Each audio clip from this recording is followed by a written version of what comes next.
Hello అందరికీ. మీరు చూస్తున్నది తెలుగు జోబ్స్ అండ్ న్యూస్. ఈరోజు మనం ఆంధ్రప్రదేశ్ రాష్ట్రంలో తెలుపు రేషన్ కార్డులపై సంచలనం రేపుతున్న తాజా అప్డేట్ గురించి మాట్లాడబోతున్నాం. మరింత సమాచారం కోసం మా ఛానల్ను సబ్స్క్రైబ్ చేయడం మర్చిపోకండి. ఆంధ్రప్రదేశ్లో లక్షలాది అర్హత లేని వ్యక్తులు తెలుపు రేషన్ కార్డులు, రైస్ కార్డులు ద్వారా ప్రభుత్వ ప్రయోజనాలను పొందుతున్నారని ఎన్డీఏ ఎమ్మెల్యేలు ఇటీవల ఆంధ్రప్రదేశ్ ప్రభుత్వం నుండి ఆ కార్డులను తక్షణమే తొలగించాలని డిమాండ్ చేశారు.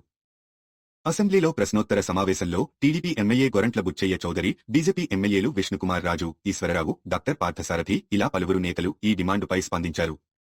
వారు చెప్తున్నది ఏమిటంటే, నకిలీ రేషన్ కార్డుల వల్ల నిజమైన అర్హులైన పేదలకు నష్టం జరుగుతోందని, ఆర్థిక భారం కూడా పెరిగిపోతోందని. ఇచ్చర్ల ఎమ్మెల్యే ఈశ్వరరావు ప్రకారం రాష్ట్రంలో 2 కోట్ల కుటుంబాలున్నాయి. వాటిలో 1.42 కోట్ల కుటుంబాలకు తెలుపు రేషన్ కార్డులు ఉన్నాయి. కేవలం 8 లక్షల కుటుంబాలు మాత్రమే బీపీఎల్ విభాగం వెలుపల ఉన్నాయి. కదిరి ఎమ్మెల్యే పార్థసారథి గత వైఎస్ఆర్సీపీ ప్రభుత్వ హయాంలో అనర్హులకు పెద్ద ఎత్తున కార్డులు మంజూరయ్యాయని విమర్శించారు.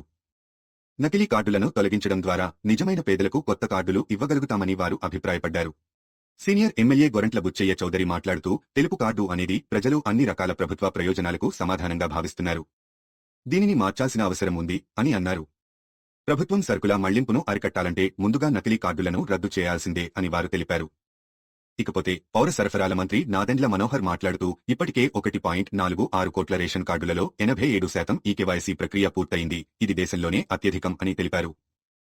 ఇతర ముఖ్యమైన వివరాలు చెప్పుకుంటే 91% రాష్ట్ర ప్రజలు ప్రజా పంపిణీ పథకం కింద కవరై ఉన్నారు. సుప్రీంకోర్టు మార్గదర్శకాలను పాటిస్తూ మార్చి 31 నాటికి అన్ని రాష్ట్రాల్లో ఈకేవైసీ పూర్తి చేయాలని ఆదేశాలు ఇచ్చింది.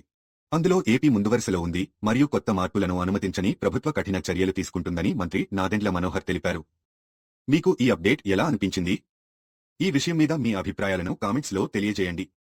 ఇంకా ఏమీ తెలుసుకోవాలంటే మా ఛానల్ను సబ్స్క్రైబ్ చేయడం మర్చిపోకండి. ధన్యవాదాలు.